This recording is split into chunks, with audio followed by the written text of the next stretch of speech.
ẹ káàbọ̀ sí orí ìkànnì ẹ wo ẹ jẹ́ ká farabalẹ̀ ṣe rí fídíò sẹ́ẹ̀ wò lọ yìí a máa play fún yín níbi tí wọ́n ti tú pẹ̀rẹ̀pẹ̀rẹ̀ àṣírí gbogbo bó ṣe ń lọ pátápátá ẹ ti mọ̀ wípé táwọn ò bá ti rí báyà wa kì í sọ ètò àbá sọ gan ayẹpa ti ṣe wádìí kúlẹ̀kúlẹ̀ pé ṣé òtítọ́ ni ọ̀rọ̀ yìí kó tó di pé a mú wá sórí ìkànnì fún ẹ̀yin olólùfẹ́ wa láti máa jẹ ìgbádùn gbogbo bó ṣe ń lọ lágbo òṣèré ìwọ tó bá ti subscribe bóyá subscribe kó lè túbọ̀ máa jẹ ìgbádùn gbogbo bó ṣe ń lọ pátápátá lágbo òṣèré ó yẹ ká sojú abẹ́ǹkó bóyá. níbi mo ṣe wá ń bọ̀rọ̀ lọ disclaimer mi ò kì í ṣe blogger fún Prophet Abel Taiwo Ojo ọmọ ìjọ CAC Covenant of Mercy òun ni mí bí mo ṣe wá jẹ́ ọmọ ìjọ CAC Covenant of Mercy yẹn inú mi ò ní dùn kí general overseer wa kó máa ṣe nǹkan rere tá a ti gbogbo èèyàn dẹ̀ sì ń fojú rí ṣùgbọ́n torí pé ó ṣe nǹkan rere fún yàn kan tí ẹni yẹn wá ṣe nǹkan burúkú ká wá fẹ́ máa drag ẹ̀ pọ̀ mọ́ ẹni yẹn mo ń sọ nípa ti Àgbàlá Gabriel Church Demola Amusan nítorí pé àwọn kan wọ́n wá gbé bá mi wọ́n ní bàbá yín Abel Taiwo Ojo ó fẹ́ràn Demola o ó fẹ́ràn ẹ̀gàn ẹ̀rí ẹran ńlá jọ̀bọ̀jọ̀bọ̀ màálù tíkẹ̀ màálù ẹyọ kan tó màálù mẹ́wàá tó gbé fún nígbà tó bímọ ó gbé bọ́ọ̀sì bọ̀gìnì ńláńlá ó gbé fún ó likely kò jẹ́ wípé bàbá ló mẹ́ńtọ̀ bàbá wa Abel Taiwo Ojo òun ló mẹ́ńtọ̀ Adémọ́lá Amusan rárá o. Prophet Abel Taiwo Ojo, I'm not his mouthpiece and I'm not his blogger, but I happen to be a member of his church and I'm benefiting from the grace of God. Ọmọ oore ọ̀fẹ́ ni mí nítorí náà ni pé tí mi ò bá wá lè sọ̀rọ̀ nípa ti bàbá wa General Overseer of CAC Covenant of Mercy Worldwide ti bá rí as a blogger pé àwọn bloggers kan wọ́n misconstrue iṣẹ́ rere tí wọ́n ṣe nítorí pé èèyàn kan tí wọ́n ṣe iṣẹ́ rere fún kò ń ṣe èèyàn dáadáa tí a lè máa pè ní ènìyàn Ọlọ́run káwa fẹ́ máa drag wọn fún tí mi ò bá lè jáde gẹ́gẹ́ bí ọmọ CAC Covenant of Mercy ọmọ oore ọ̀fẹ́ kí n wá sọ wípé kò rí bẹ́ẹ̀ kò dára rárá nítorí náà mo ń fi àsìkò yìí sọ fún gbogbo wa lílé lóko lọ́nà ọjà all over the world Prophet Abel Taiwo Ojo he is not a mentor for Ademola Amusan whose church name is Agbala Gabriel Church. Prophet Abel Taiwo Ojo, if you know him, if you go to his church, he welcomes everybody, both Muslim and Christian. He doesn't preach religion. He preaches the word of God. He preaches Christ to everybody. He doesn't preach religion. If you are a member of the Catholic, Anglican, Methodist, Pentecostal, any branch of Christianity and any branch of Muslim association, if you go there for help and that help is within his power, he gives to you.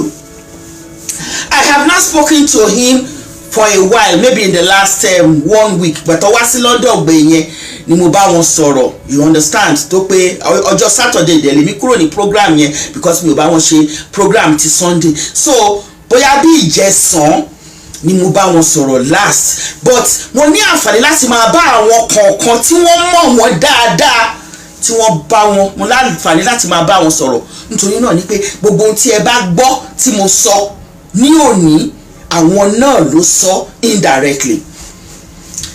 One, bí wọ́n ṣe fẹ́ràn yín tó fẹ́ràn mi tó fẹ́ràn gbogbo èèyàn náà ni wọ́n ṣe fẹ́ràn Adémọ́lá Amusan tó ní Àgbàlá Gabriel Church. Tí wọ́n bá dẹ̀ rí, tí wọ́n bá gbọ́, tí wọ́n bá rí pé èèyàn kọ́kọ́ wà nínú problem, tí wọ́n bá ní agbára àti oore ọ̀fẹ́, wọ́n á ràn wọ́n lọ́wọ́.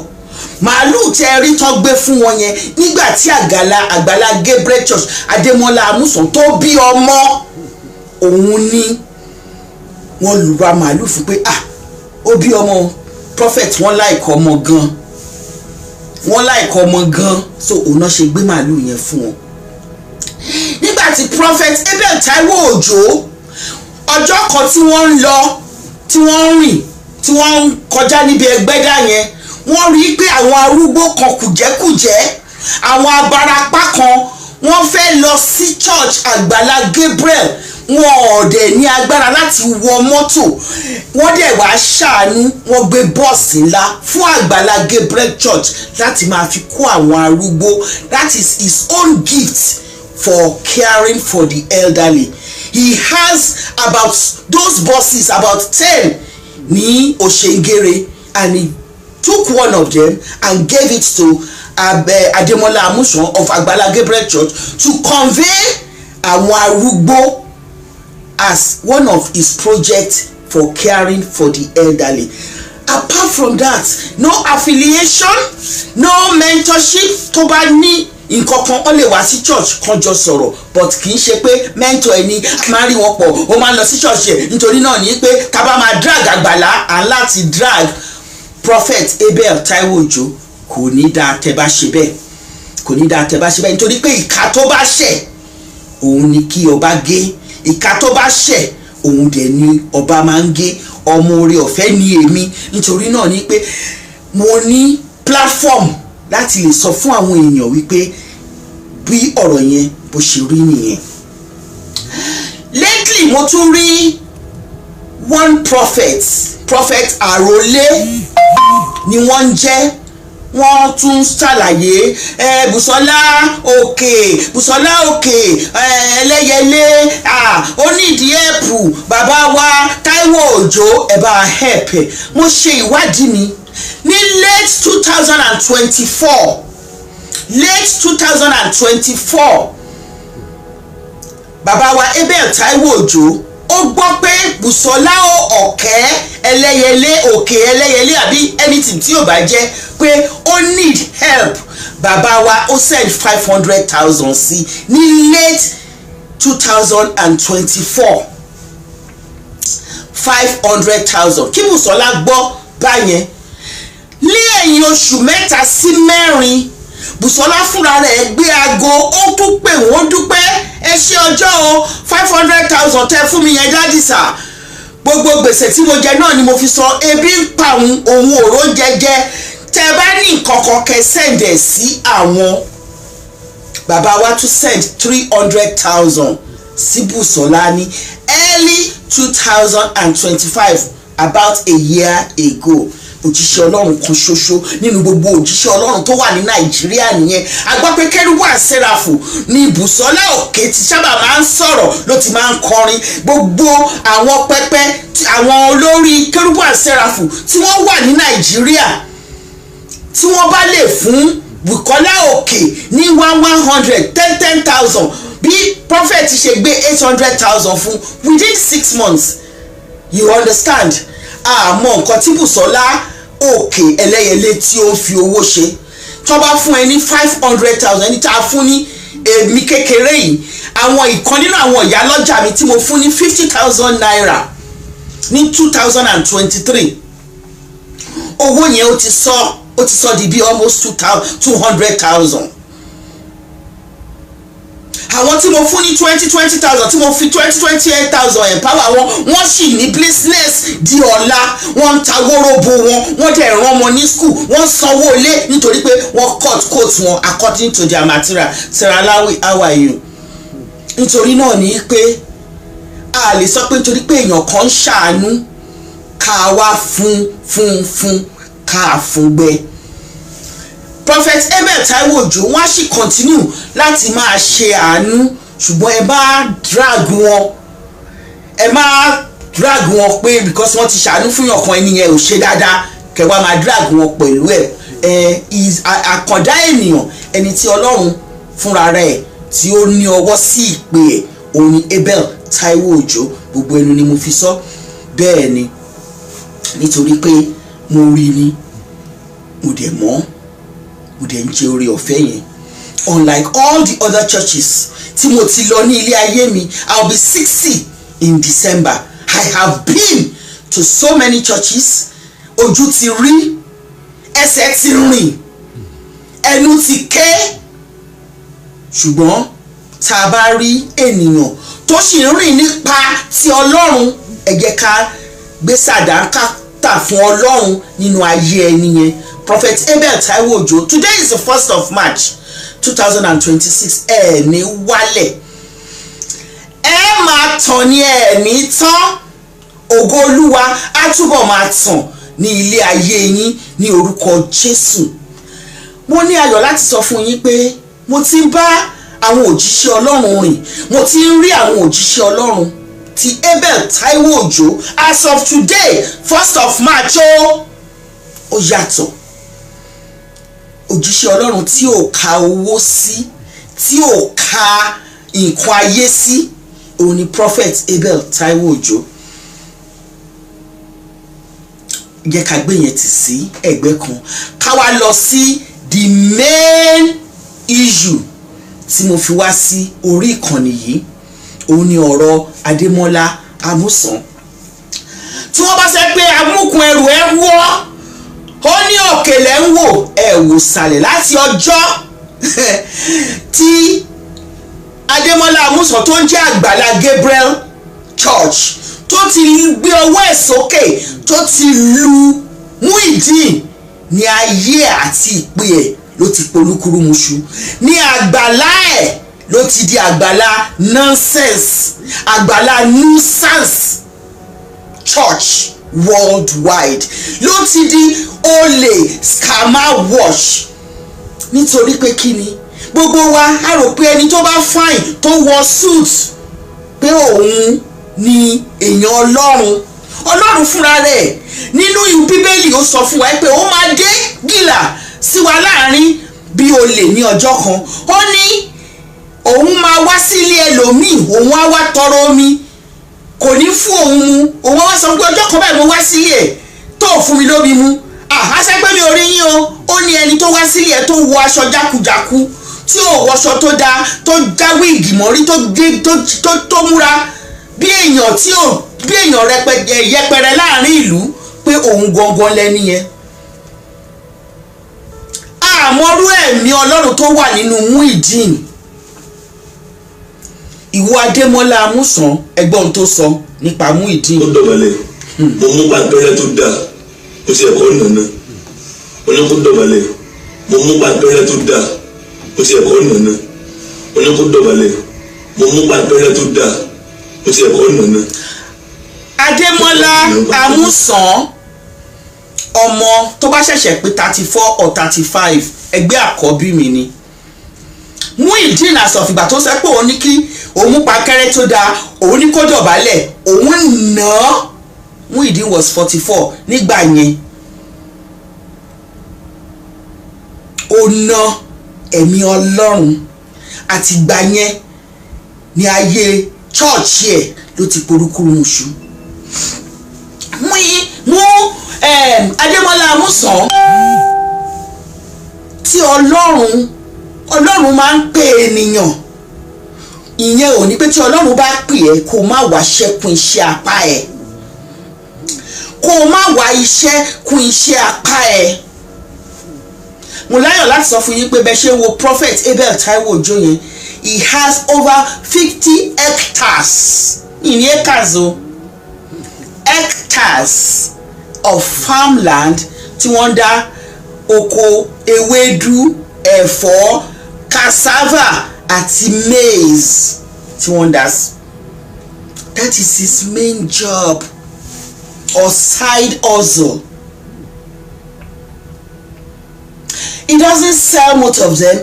He harvests them because he's got a disciple school, a Bible school. Tí àwọn 300 tó wà bẹ́ẹ̀, and he promised God that I want to feed these disciples, 300 disciples. I want to give them 1 meal a day for as long as they are in the Bible school. And instead of him to come online and ask for donations, he himself became a farmer. Bought over 50 hectares, not acres, of land around Ikire, Oshegere, Ashejire area, and grows cassava, vegetables, and maize to feed people that are not related to him, and he doesn't ask for a kobo from them, and yet he does the work of God. Ademola Amusan, oní charity àti foundation ìsọnù.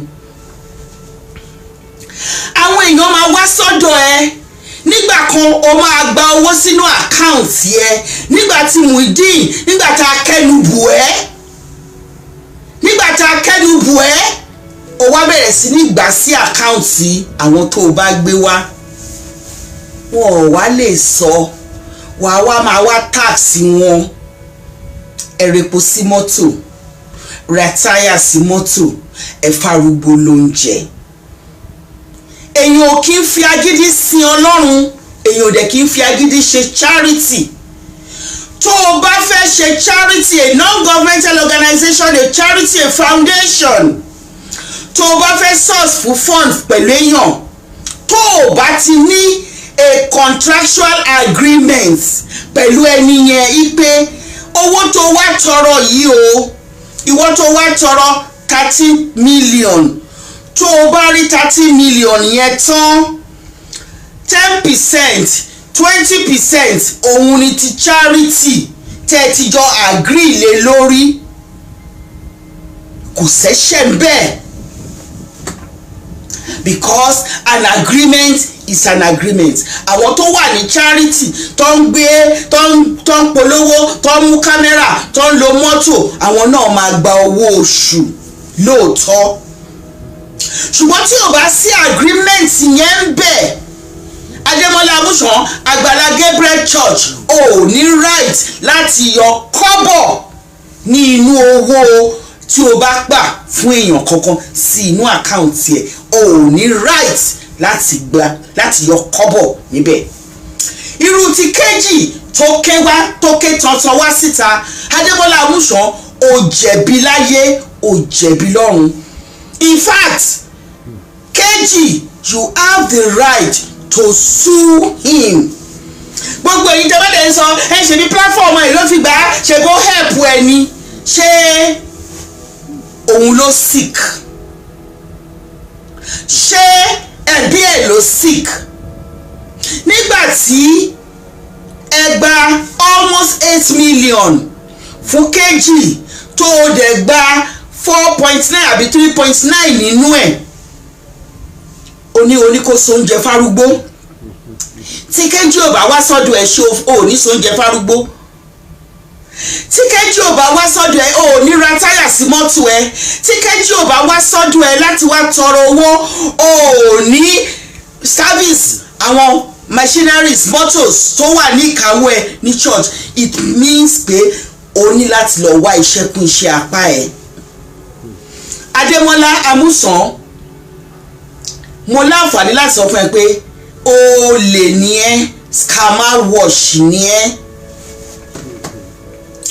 olè ni ẹ́, scammer wash ni ẹ́. Àṣírí ẹ̀ dẹ̀ máa tú. Several people ló ti wá sọ so many things nípa ẹ, bó ṣe máa ń lu àwọn ará church ẹ, bó ṣe máa ń lu àwọn obìnrin tó wà nínú church ẹ, tó ṣe ń lù wọ́n, tó ń ká tì wọ́n lóru, tó ń ká tì wọ́n lọ́sàn-án. Gbogbo ẹ̀ ní àṣírí ẹ̀ ti tú sí orí internet. O lè wò pé ṣọ́ọ̀ṣì ẹ àti àwọn tó ń dáwó fún ẹ látòkè òkun wọ́n sì ń dáwó lónìí àtọ̀la, ṣùgbọ́n mo láǹfààní láti sọ fún ẹ pé tó bá yẹ ìwé yẹn wò ní oṣù mẹ́fà tí ìdájọ́ Ọlọ́run bá dé sí ẹ, gbogbo ohun tó ń ṣe yẹn, Ọlọ́run má jẹ́ kí ṣọ́ọ̀ṣì ẹ kó di ahoro mọ́ ọ lórí. Nítorí pé àwọn tó dàgbà tán wà nínú ẹ̀mí, wọ́n ní wọ́n ti pè ẹ́, wọ́n ti kìlọ̀ fún ẹ pé ohun tó ń ṣe yìí, òun ló máa gba ìjọba ọ̀run lọ́wọ́ ẹ. Òun ló máa gba ìjọba ọ̀run lọ́wọ́ ẹ, tó dẹ̀ tún máa gba ìjọba ayé lọ́wọ́ ẹ. Ìpè kò sí nǹkan méjì tí wọ́n pè ju jìbìtì lọ. Nígbà tí èèyàn wá sí church ẹ tó béèrè 30 million, tí 30 million ò tí pé, tó bá tiẹ̀ jẹ́ pé òun fúnra rẹ̀ out of our own volition ló bọ́ síta tó ní mo fẹ́ sóúnjẹ fárúgbó. As a good Christian, wàá sọ fún ni pé jẹ́ kí owó ẹ pé tí owó tó wá bá pé tó bá fẹ́ ṣe nǹkan sí church tàbí ó fẹ́ ṣe nǹkan kan nínú ìdá mẹ́wàá tó o bá yọ tó bá ti ọkàn ẹ wá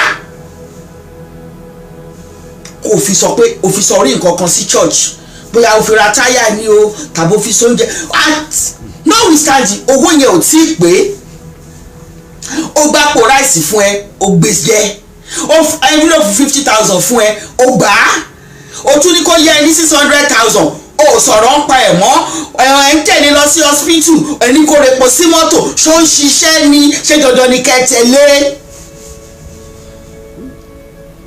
ẹ ṣe gbé uber tàbí kẹ́ lọ rent mọ́tò nínú garage kẹ́ wà transparent kẹ́ wà accountable charity organization foundation trust NGO tí ò bá ti wà transparent tí ò bá ti wà prudent wọ́n máa ń collapse ni àtijọ́ tẹ́ bá dẹ̀ ń gba donation káàkiri donation tẹ́ ń gbà yìí owó kókú lọ kárùn lọ làwọn èèyàn kan àwọn tó ń dá ni wọ́n fi ń ṣe fún yín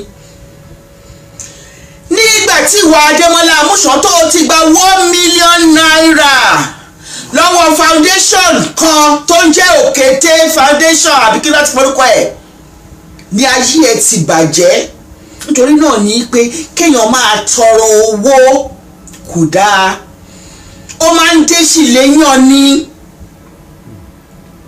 kó o máa tọrọ owó kó wá sọ di iṣẹ́ kó o máa jẹ nínú bàbí àlà ó máa ń dé sí léyàn ni nítorí ẹ̀ ní mínísírì ẹ̀ ò ṣe gbòòrò nítorí ẹ̀ làṣírí ẹ̀ ṣe ń tú Adémọ́lá Amúsàn nítorí ẹ̀ ní mínísírì ẹ̀ ò ṣe gbòòrò nítorí ẹ̀ ní àánú àwọn èèyàn ni ò ṣe ṣe ẹ́ mọ́ nítorí náà ló ṣe ń jẹ̀jẹ̀ ìjẹ burúkú ló ṣe ń jẹ̀jẹ̀ ìbàjẹ́ nítorí pé ìjẹ ìbàjẹ́ òun ló jẹ ní owó tó gbà lọ́wọ́ kejì yẹn àwọn protocol ló ń gbà ó tún wá jáde nìyẹn.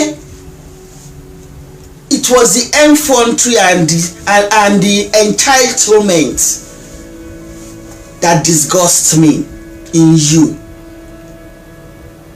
So ọmọ yẹn gba 8 million ẹ̀dẹ̀ gba 4 million bíi 3.9 lọ́wọ́ ẹ̀ nítorí pé kó lè bá àtúbọ̀ rí àánú gbà òun ni àwọn tó ń dá owó yẹn ń kọ́ àwọn tó ń dá 50 naira àwọn tó ń dá 10 pounds tó ń dá $10 tí wọ́n ń ṣiṣẹ́ nínú òtútù ẹ ò ṣe àánú fún wọn ẹ rò pé àwọn yẹn náà fi ní dídùn wọn náà fi ń gbé owó yẹn sílẹ̀ àwọn náà fi ń tọrọ kankan ní ẹni tó ní arthritis tí ò lè mú pen dáadáa ẹni tí ọrùn ọwọ́ ń dùn ẹni tí ọrùn ẹsẹ̀ ń dùn tó ń ṣiṣẹ́ nínú òtútù òun náà fi owó tó ń sọ fún yín tó ń donate fún yín ó fi ń tọrọ kankan ní ohun tó dẹ̀ fi ń tọrọ yẹn a máa dé bẹ́ẹ̀ yín a máa tú àṣírí yín a máa fẹ̀dí yín káàkiri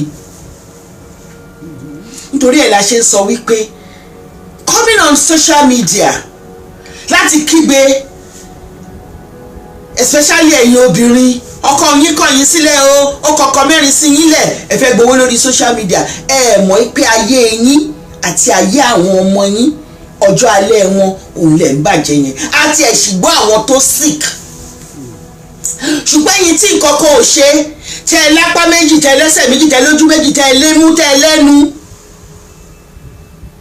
tẹ ẹ ní ẹ̀ ń wọ́wọ́ business wá sí orí social media tí ẹ lè lọ hustle tẹ ẹ bẹ̀rẹ̀ níbi pẹlẹbẹ tán ti mọ̀lẹ́ jẹ àtẹ́lẹwọ́ ẹni báyìí kò kí ń tán ní jẹ ohun tí a bá ṣiṣẹ́ fún òun ló ń pẹ́ lọ́wọ́ ẹni. I am here this afternoon to tell and to encourage us not to be an enabler of bad behavior, not to reinforce bad behavior in the society. We are working in diaspora. We are working. And we are not happy. Those of us that are working, we are not happy that some people are not working here in the United Kingdom or in the diaspora and they are collecting welfare. We are not happy because majority of our money, of our tax goes to them. and you can never see anybody that is on benefit. Put 10 of them together, maybe 2 ló máa lu àlùyọ tó wà lórí benefit. The remaining 8 of them wọ́n máa sick ni, wọ́n dẹ̀ sick, wọ́n wálẹ̀ ni, kì í ṣe pé nítorí pé the law of God is a vicious cycle and is a law of karma. Ohun tá a bá ṣiṣẹ́ fún báyìí òun ló ń tọ́ lọ́wọ́ ẹni.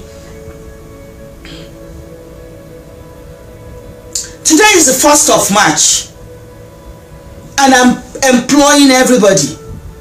I am begging, both home and abroad, in Nigeria and in the diaspora, ẹ̀yin obìnrin tọkọ kọ̀ sílẹ̀ tó gbé àwọn ọmọ yín tì yín, ẹ bẹ̀rẹ̀ níbi pẹlẹbẹ kẹ́ mọ́lẹ̀ jẹ. Drop your ego. Gbogbo yín lẹ fẹ́ wá sórí social media, gbogbo yín lẹ fẹ́ máa wọṣọ tó dáa, ṣé pé kò dáa, but there is time for everything. Tó bá yá akólòlò yín á pe bàbá, á dẹ̀ pe bàbá yẹn á já gerege when you walk. The Bible said that a man or a woman that does not walk is worse than an infidel. Please, however small it is, start from somewhere. It's because everybody wants to live large. That's why you're coming on the internet. That is by the way. I'm talking about Ademola Agbala Gabriel Church tó wà ní Ẹgbẹ́dá tó ń scam àwọn ènìyàn by bringing people that are afflicted one way or the other online, collecting money into their account and collecting the money back through unscrupulous means, by telling them, by cajoling them to do something for himself or to do something for the church, where even when the money that they needed is not yet complete. Is a scamming zone. Agbala Gabriel Church is a scamming zone. Àwọn blogger ẹ̀ gan wọn ò ní lè rí eléyìí bá ẹ sọ. Kó o gbé aláìsàn wá, kó o wá sọ pé platform ẹ, kó o wá sọ di pé ká ẹ máa jọ ṣe àpapín. Indirectly, tó o bá fẹ́ ṣe àpapín, jẹ́ kí wọ́n rí contract, sọ fún wọn before. A jẹ́ pé iṣẹ́ Ọlọ́run tó náà ṣe kò tó ẹ jẹun, kò dẹ̀ tó ẹ jẹun. Torí àwọn òjíṣẹ́ Ọlọ́run bíi tiẹ̀ wọ́n ń dáwó fún ẹ, wọ́n help ẹ. Kàkà bẹ́ẹ̀ gbogbo nǹkan tó bá kó fún ẹ òun ta jẹun ni. Ó jẹ gbèsè nítorí pé o ò rìn ní ọ̀nà títọ́ Ọlọ́run. Kọ́ gbé ilé fún ẹ, kọ́ kó ilẹ̀ fún ẹ, wàá tà ni, wọn ò ní rábọ̀ ẹ̀. Kọ́ gbé mọ́tò fún ẹ, wàá tà á. Adémọ́lá Amúsàn, irú èèyàn Ọlọ́run wo ni wọ́n jẹ́? Ṣé àwòkọ́ṣe rere ló jẹ́ nígbà tó tiẹ̀ tí ń bójú tó ń bóra? Àmà ìtọ́gẹ̀lẹ̀tẹ̀ tó ń mífìn àpakúṣẹ́ onírú wọn ń ṣe. Adémọ́lá Amúsàn Agbala Gabriel Church. This is dragging a major dragging for you the second time. Don't let it happen the third time, because if it happened the third time, that is your end. Kì í ṣe pé people will not call you to their churches again. You cannot even hold a microphone in any big church anymore because ìwà ẹ̀ ò dáa. You are not àwòkọ́ṣe rere in the Christendom. Scammer watch 419 òun ni ẹ o máa ra propaganda ni wọ́n fún ẹ láwọ́de lé ẹ wá wò wọ́n o, wọ́n ti gbé bọ́ọ̀sì wá o, wọ́n tún ti kó dé o, Àgbàlá náà kọ sí lára, Àgbàlá Gabriel náà kọ sí lára. Ìwọ̀nba díẹ̀ ni, tó bá yá ojú àwọn wọ̀nyẹn náà máa la, ojú wọn máa la. Thank you àwọn tó fún ministers yẹn, thank you, God bless you. ojú wọn máa là. Agbala Gabriel Church, thank you thank you Ìbùkún Adéníran. Agbala Gabriel Church global worldwide or whatever you call your name, Ademola Amusan, you are a scammer. Ohun tó ṣe fún Kejì kọ́ láǹfààní láti òun lè sọ̀rọ̀ ẹnu ẹ̀ gbójéjé, ó kàwé níwọ̀nba díẹ̀, ó dẹ̀ mọ ráìtì ẹ̀, òun ló ṣe ké jáde. Àwọn yòókù tó ń gbá bẹ́ẹ̀ wọ́n pọ̀. Ó wá ń pe Tinubu, ó ń pe Ṣèyí Tinubu, ó ń pe Rẹ̀mí Tinubu, ó ń pe Rẹ̀mí Ṣèyí Mákindé, ó ń pe Dayọ̀ Amusan àbí. But governor of Lagos State, all the governors in the southwestern zone, ipe kan wá help wẹ pé aláìsàn pọ̀. Ṣé ìwọ ló ṣe máa sọ fún government pé aláìsàn pọ̀? Nítorí pé òòrò owó gbà mọ́, ó wá wo kókó mọ́ owó Kejì, ó dẹ̀ bá ná tán, ó bá tá tán kanlẹ̀. Ọlọ́run mọ nọ́mbà lé ẹ, Adémọ́lá Amusan, Agbala Gabriel Church. You are a scammer, you are a scammer. You are a 419. Ẹni tó bá gbé àìsàn wá sọ́dọ̀ ẹ, tó bá gbé àìsàn tó jẹ́ 80% wá sọ́dọ̀ ẹ, by the time tó bá máa kúrò wàá tún fún wọn ní the remaining 20%, ẹni yẹn máa wá jẹ́ aláìsàn 100%. Wo Kejì bó ṣe ń ké. Ọpẹ́lọpẹ́ àwọn onídídùn ọlọ́rẹ asọ̀fà nọ́ọ̀sìn, owó ọmọ yẹn ti pé bíi 10,000, asọ̀fọ̀ òru òní owó ọmọ yẹn ti pé bíi 10,600,000. Ó sì kù tó ń wá sí, ó dẹ̀ sì máa need after care. Nítorí náà ní pé gbogbo ẹ̀yin tẹ́ bá tí Ọlọ́run bá bù ẹ̀bùkún Kejì ẹ dá sínú fund ẹ jẹ́ kó máa lọ síbi 15 million nítorí pé ó máa need after care.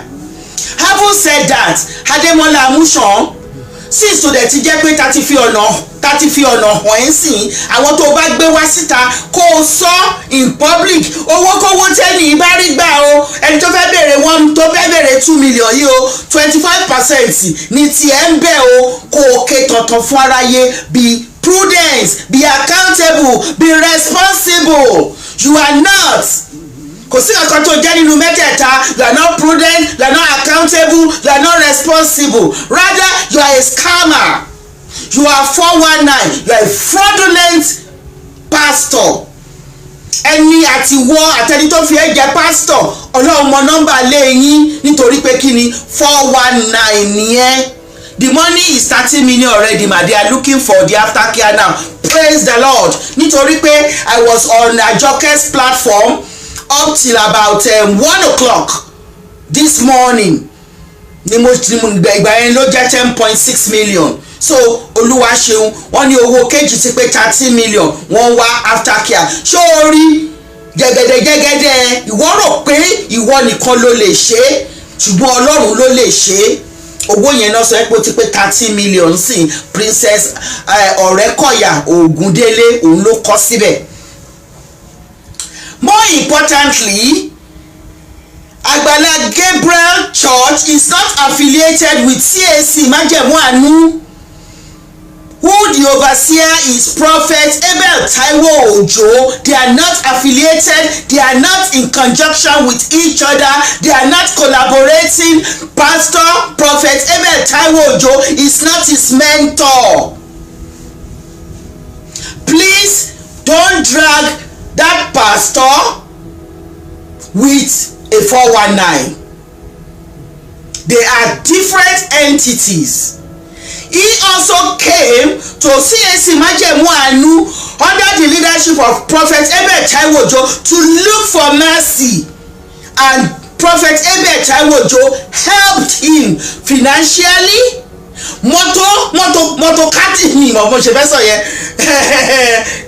vehically and manually on a lighter mood. Agbala Gabriel went to Prophet Abel Taiwo Ojo to seek for help, and Prophet Abel Taiwo Ojo helped within his limited capacity. He gave a boss, he gave money, he gave word of advice. And téèyàn bá mú màálù tàbí ẹran tó bá mú dé odò o tún lè máa ti ọrùn ẹ̀ bodò tó ti ọrùn ẹ̀ bodò go lè fọ̀sẹ̀ láti mu omi. He did that for him within his limited capacity. He also have his own church and the church also has its own needs, but out of what he should have used for his own church, he gave some to Agbala Gabriel. And not only Agbala Gabriel, he does that to many churches.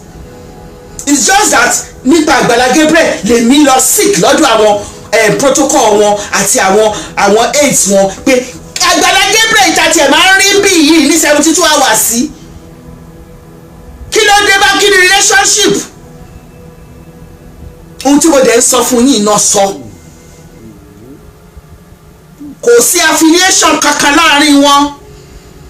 Kò sí collaboration kankan láàrin wọn. Jùmọ̀kẹ́ Bello ní vertically and malukali. Bẹ́ẹ̀ni, kò sí affiliation kankan láàrin wọn. There is no mentorship amongst them. He came for help, came to search for help, and he helped within his limited capacity. And that is it. So when you are talking about Amusan Ademola, talk about him separately with all his atrocity. Please don't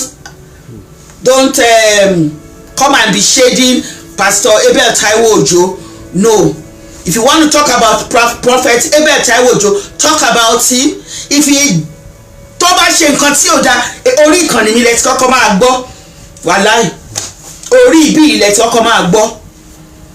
Torí èmi ò kì í ṣe ẹni tó ń bu ènìyàn. Ọlọ́run nìkan ni mo gbẹ́kẹ̀lé. Kò dẹ̀ sí kankan tí ènìyàn ẹlẹ́ran ara bíi tèmi tí ẹ̀jẹ̀ ń flow nínú ẹ̀ tó lè fi mí ṣe. Torí náà mi ò ń ṣe blogger fún anybody, but I am a member of his church, and if they are dragging him, I think I should be able to come out boldly and say what I know about it.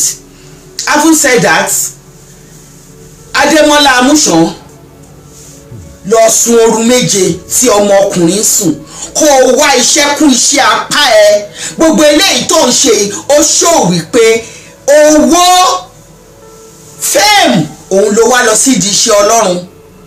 Owó fame òun ló wá lọ sí di iṣẹ́ Ọlọ́run. Ọlọ́run fúnra rẹ̀ á dẹ̀ ẹ́ jà fún ara rẹ̀, á rí i pé òun mú ojú ẹ̀ báyìí, òun fi hàn gbogbo aráyé pé ẹ wá wojú olè o, àti mólè o, olè ajíbolè. Òun nìyẹn Ademola Amusan. Òun làdúrà ò ṣe gbà nínú church ẹ. Òun làṣírí ẹ ṣe ń tú. Òun ló ṣe ń ta gbogbo gift tí wọ́n ní pé kó fi gbé àwọn elderly. Òun ló ṣe ń ta tó fi ń jẹun. Òun ni wọ́n ṣe sọ wípé gbogbo àwọn obìnrin tó wà nínú church ẹ ìsọ̀rọ̀ ọlọ́mọge pé o máa ń gbé wọn lọ sí hotel, pé o lọ máa ń bá wọn sùn allegedly. Nítorí ìdí ò ṣe ojú wa, ṣùgbọ́n wọ́n bọ́ síta wọ́n sọ gbogbo ẹ̀ ni wọ́n ti bẹ́ẹ̀ gé tó ń fly káàkiri orí internet. O lè wá debunk yẹn. Bó ṣe ń gbólóṣó ló ń gbé ọ ní urgent 2k allegedly. Òjíṣẹ́ Ọlọ́run kankan ò dẹ̀ kì í ṣe yẹn.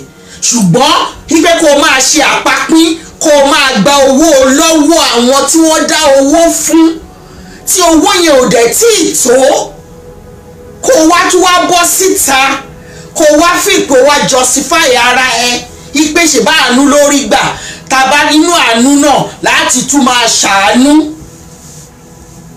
Ìwọ kọ́ ló ṣiṣẹ́ sọ́wọ́ àwọn tó wà ní diaspora tó sọ majority of the donation, because 75% of the donations of anybody on this cyberspace is from people from the diaspora. I myself have paid into your fund before. Kì í ṣe ẹ̀mẹ́ta. Nígbà tó gbé Ìyàgbónkẹ́ wá, tó gbé àwọn lẹ́yìn Ìyàgbónkẹ́, àwọn ọ̀rẹ́ Ìyàgbónkẹ́ méjì, mo dáwó fún wọn. Then ó gbé woman kan tó ní dwarfism, táwọn tó bí àwọn ọmọ méjì, ọkùnrin kan obìnrin kan, táwọn yẹn náà ní dwarfism, mo dáwó síbẹ̀. Then ló tún gbé wá yẹn náà. Mo mọ̀ pé bí ẹ̀mẹ́rin bí ẹ̀márùn-ún ni mo ti dáwó sínú fund ẹ. I also give out, despite the fact that I have my own organization, I give out to other organizations within my limited capacity. I do that. Guru the boy true say, thank you very much. Thank you for the stars. Nítorí náà ni pé tó bá jẹ́ òjíṣẹ́ Ọlọ́run tó mọ̀ pé iṣẹ́ Ọlọ́run yẹn ò pé ẹ lọ wáṣẹ́ kún iṣẹ́ apá ẹ wàá sọ fún Ọlọ́run ni pé Ọlọ́run jẹ́ kí n máa ṣe eléyìí kí n máa tún ṣe side hustle nítorí pé mi ò lè rí kíní Ọlọ́run wa aláàánú ni. Níbi tó bá ti ń ṣe side hustle yẹn ó wá lè gbé ìrànlọ́wọ́ ńlá dìde fún ẹ. Ó lè gbé ìrànlọ́wọ́ ńlá dìde fún ẹ tí wọ́n náà kọ́ ti iṣẹ́ Ọlọ́run tí á dẹ̀ pé ẹ ṣùgbọ́n kì í ṣe pé kó máa ṣe 419. Ṣùgbọ́n lónìí ọjọ́ 1st of March 2026 yìí o lè ṣì ní ẹ. Yes, ìgbà tó gbé ìyá àbèjì ọmọ aráyé lè wá. Thank you Bímbọ́ Oyè, thank you. Owó tí mo dá sí I put a lot of àti bàbá Suebebe I also put a lot of money into the fund for you.